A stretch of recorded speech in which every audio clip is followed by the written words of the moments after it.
নতুনভাবে প্রকাশের আগেই তাহসানের আলোচিত গানটি আবারও আলোচনায়। একক কণ্ঠে এই গানটি প্রকাশের জন্য তিনি বেছে নেন তার জন্মদিনকে। 18 অক্টোবর তাহসানের জন্মদিনে প্রকাশ পেল তার গান প্রাকৃতিক।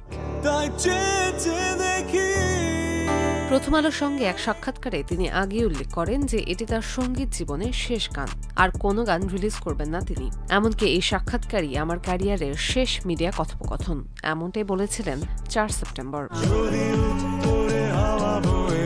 তাহসান একজন সফল গায়ক, গীতিকার, সুরকার, কিবোর্ড বাদক এবং অভিনেতা। দীর্ঘ ক্যারিয়ারে সঙ্গীত শিল্পী হিসেবে সফলতার সাথে পার করেছেন 2 দশক সময়। 2000 সালের দিকে ব্যান্ডটি যখন প্রথম সঙ্গীত মহলে পা রাখল, তখনই তাহসানের কণ্ঠ এবং সুর দর্শকের মনে ছাপ ফেলে। 2004 সালে সঙ্গীতের একক পথে হাঁটতে শুরু করেন তিনি। প্রকাশ পায় তার প্রথম অ্যালবাম কথোপকথন, যা স্বল্প সময়ে তরুণদের হৃদয়ে ছুঁয়ে যায়। দূরে তুমি দাঁড়িয়ে ও ঈর্ষার মতো গানগুলো তখন মানুষের মুখে মুখে।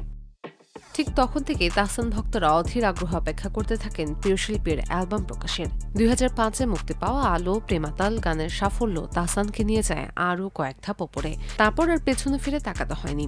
গানের পাশাপাশি অভিনয়েও তিনি ছিলেন সফল।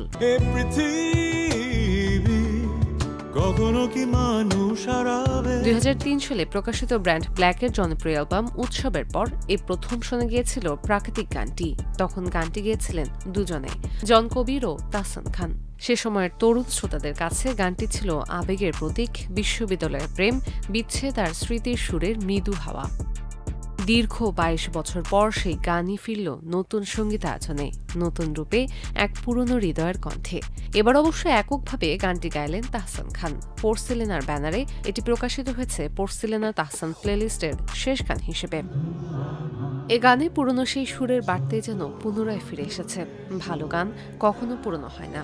সময়ের স্রোতে ভেসে গেলেও ভালো সুর, কথার আবেগ আর কণ্ঠের মায়া মানুষের হৃদয়ে বেঁচে থাকে বহুদিন। প্রাকৃতিক গানটি তাই কেবল তাহসানের বিদায়ের সুর নয়, বরং তার সঙ্গীত যাত্রার সারাংশ, বলছেন তার ভক্তরা।